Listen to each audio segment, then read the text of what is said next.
বাংলাদেশে মুক্তিযুদ্ধের বিরুদ্ধে আলাদা একটা গল্প তৈরি করার চেষ্টা করা হচ্ছে, আলাদা একটা ন্যারেটিভ তৈরি করা হচ্ছে।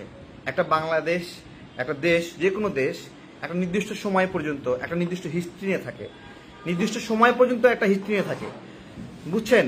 যেমন 1971 সালে যে আমরা নতুন পরিচয় পেয়েছি, সেই নতুন পরিচয় থেকে এই বাংলাদেশ যতক্ষণ না পর্যন্ত বিদেশি কোনো শক্তির দ্বারা ক্যাপচার হবে, অথবা এই দেশ যতক্ষণ না পর্যন্ত কয়েকটা ভাগে ভাগ হয়ে যাবে, ততক্ষণ পর্যন্ত এই বাংলাদেশ এর জন্মের যে ইতিহাস তাকে সম্মানের সঙ্গে স্মরণ করবে।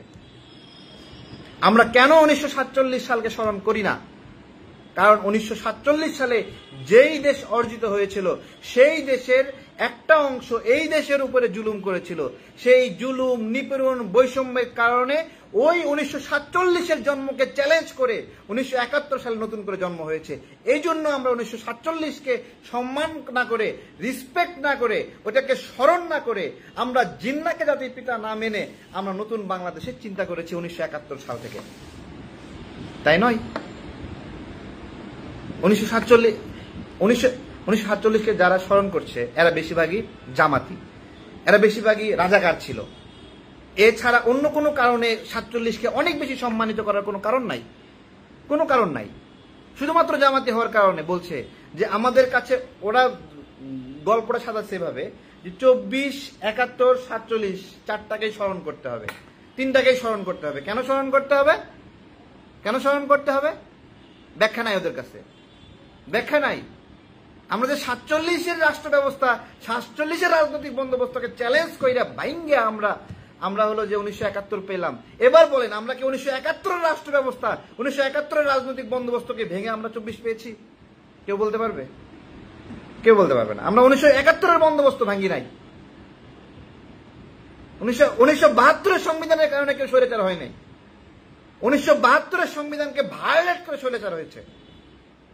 সংবিধানে লেখা ছিল তত্ত্বাবধায়ক সরকারের কথা, শেখ হাসিনা ভায়োলেট করে সেটা হলো স্বৈরাচার হয়েছে। সংবিধানকে মেনে কেউ স্বৈরাচার হতে পারবে না। সংবিধানের মধ্যে সংবিধান জনগণের রক্ষা কবচ। সংবিধানকে ভায়োলেট করে করে করে করে তা আপনি নতুন সংবিধান বানাবেন, ওইটাকে যদি ভায়োলেট করেন তাহলেও আপনি স্বৈরাচার হবেন। আপনি আইন মানেন কিনা সেটা গুরুত্বপূর্ণ বিষয়। আইন না মানার কারণে তো শেখ হাসিনাকে এখান থেকে সরানো হয়েছে। তো এরা হলো 71-কে একবারে মিশাই দিতে চায়। সবচেয়ে গুরুত্বপূর্ণ যে বিষয়টি, যে এরা হলো জাতীয় সঙ্গীতকে কলঙ্কিত করার চেষ্টা করছে। আমরাও ভুল বুঝে জাতীয় সঙ্গীত, কিছু মানুষ বলতেছে একসাথে 100 মানুষ 200 মানুষ জাতীয় সঙ্গীতের বিরুদ্ধে কমেন্ট করতেছে, আমরাও একটা স্টেটমেন্ট দেই, যেহেতু মানুষ বলতেছে আমরা একটা স্টেটমেন্ট, এইরকম একটা ব্যবস্থা তৈরি করছিল। কিন্তু জাতীয় সঙ্গীতে খারাপ কি লেখা আছে? কি লেখা আছে এটা আমি বলছিলাম যে মাতর বদন খানি মলিন হলে আমি নয়ন জলে ভাসি। ভাই, আমার দেশে যদি কালিমা লাগে, আমার দেশে যদি দুর্নাম হয়, তাহলে আমি নয়ন জলে ভাসি। এটাই তো এর ব্যাখ্যা। ভাই, খারাপ কোন জায়গায়? এটা এখানে খারাপ কি? এখানে কিসের সাথে শিরক করা হলো বলেন? কিসের সাথে শিরক করা হয়েছে বলেন? আমি জানি না। আমার সোনার বাংলা, আমি তোমায় ভালোবাসি। কোন জায়গায় প্রশ্ন করেছে? তোমার আকাশ তোমার বাতাস, এই তো বাংলাদেশের আকাশ বাতাস মাটি পাহাড় নদী।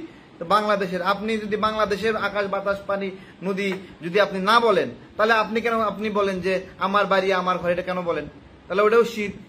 আপনি বলতেছেন এই মোবাইল আমার, তাহলে ওটাও শীত নাকি? কত ঠুনকো ব্যাখ্যা দিয়ে বলতেছে। কি বলতেছে? যে 1905 সালে বঙ্গভঙ্গর কারণে, ওটা ওই সময়ের রাজনৈতিক বন্দোবস্ত ছিল। ওই সময়ের রাজনৈতিক বন্দোবস্ততে বাংলাদেশের বিরুদ্ধে ভারতীয়রা, কলকাতারা অবস্থান নিয়েছিল। কিন্তু 1971 সালে আমাদের মুক্তিযুদ্ধের সময় এই জাতীয় সঙ্গীতটা গেয়ে, এই জাতীয় সঙ্গীতের ভাষাগুলো মনের মধ্যে নিয়ে, মাতর বদন খানি মলিন হলে, মানে তোমাকে অসম্মান করলে দেশ, আমি কাঁদি, আমি কাঁদি, এই যে মায়াতে আবদ্ধ করেছিল দেশের মানুষকে এই জাতীয় সঙ্গীতটা 1971 সালে। সব উড়াই দিয়ে দিবেন, সব উড়াই দিয়ে দিবেন। হ্যাঁ।